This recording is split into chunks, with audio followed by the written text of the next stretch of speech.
Sur les images d'IRM que tu vas voir dans cette vidéo, le cerveau d'une personne qui dort mal ressemble à celui d'une personne 10 ans plus âgée.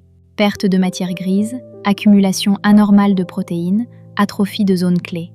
Et le plus inquiétant, c'est que ces dégâts commencent bien avant que tu ressentes le moindre symptôme. Aujourd'hui, tu vas comprendre exactement ce qui se passe dans ton cerveau chaque nuit où tu ne dors pas assez, ce que les études d'imagerie cérébrale les plus récentes montrent, et surtout, ce que tu peux encore faire pour inverser la tendance. Reste avec moi, c'est important. Commençons par une découverte qui a changé la neurologie. En 2013, une équipe de chercheurs américains a mis en évidence l'existence d'un système que personne n'avait vu avant, le système glymphatique, un vrai lave-cerveau nocturne qui s'active pendant ton sommeil profond et qui élimine les déchets métaboliques accumulés dans ton cerveau toute la journée. Parmi ces déchets, il y a 2 protéines qu'il faut absolument que tu retiennes, la bêta-amyloïde et la protéine Tau. Ce sont exactement les 2 protéines qui, quand elles s'accumulent sur le long terme, forment les fameuses plaques caractéristiques de la maladie d'Alzheimer. En clair, si tu ne dors pas assez ou pas bien, ton lave-cerveau nocturne ne s'active pas correctement et ces protéines toxiques s'accumulent nuit après nuit. Le prix à payer, tu le connais. Voyons maintenant ce que les images révèlent concrètement. Et là, accroche-toi. Une étude française de l'INSERM, menée par la chercheuse Géraldine Roche, a analysé le cerveau de 127 personnes de plus de 65 ans, sans aucun problème cognitif apparent. Grâce à l'imagerie TEP-scan, les chercheurs ont observé que les personnes souffrant d'apnée du sommeil non traitée présentaient une accumulation nettement plus marquée de plaques bêta-amyloïdes. Ces personnes se sentaient bien, elles fonctionnaient normalement. Mais leur cerveau était déjà en train de se dégrader silencieusement. Une deuxième étude, publiée en janvier 2025 par l'Institut Douglas de Montréal, a analysé 220 personnes sur 4 ans. Résultat, encore plus alarmant. Les personnes qui dormaient mal accumulaient significativement plus de bêta-amyloïdes et de protéines Tau. Et ce, même sans aucun signe clinique d'Alzheimer. Le processus est déjà lancé, silencieusement, années avant qu'un médecin ne puisse le détecter. Maintenant, les 4 dégâts visibles à l'imagerie chez les mauvais dormeurs chroniques. 1. Une perte mesurable de matière grise, principalement dans les régions frontales du cerveau.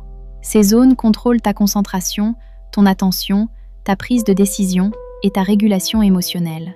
Autrement dit, si tu manques de sommeil depuis des années, ton cerveau perd littéralement de la matière dans les zones qui te rendent toi. 2. Une atrophie de l'hippocampe, la zone centrale de la mémoire. Cette atrophie est un des premiers signes prédictifs d'Alzheimer, et elle apparaît des années avant les premiers oublis. 3. L'accumulation de plaques bêta-amyloïdes et de protéines Tau, ces 2 marqueurs biologiques de la maladie d'Alzheimer, dans le cortex singulaire postérieur et le précuneus, 2 zones typiquement touchées en premier. 4. Une inflammation cérébrale chronique, visible par une augmentation de la consommation de glucose et de la perfusion cérébrale. Ton cerveau est littéralement en état d'inflammation permanente quand tu dors mal. Et voici le chiffre qui devrait te faire réfléchir.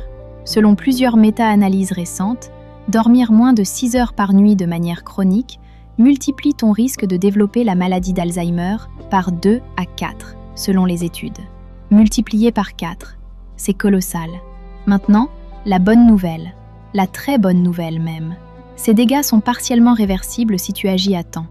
Voici les 3 leviers scientifiquement validés qui peuvent inverser la tendance.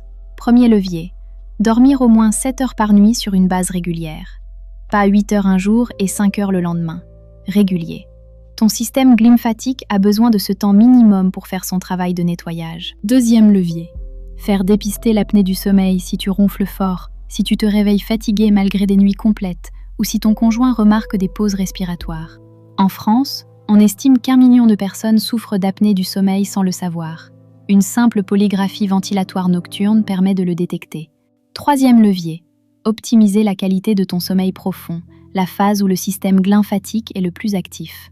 Cela passe par les basiques que tu connais. Éviter l'alcool en soirée, limiter les écrans avant le coucher, maintenir une température de chambre fraîche entre 16 et 19 degrés et privilégier une routine du soir stable.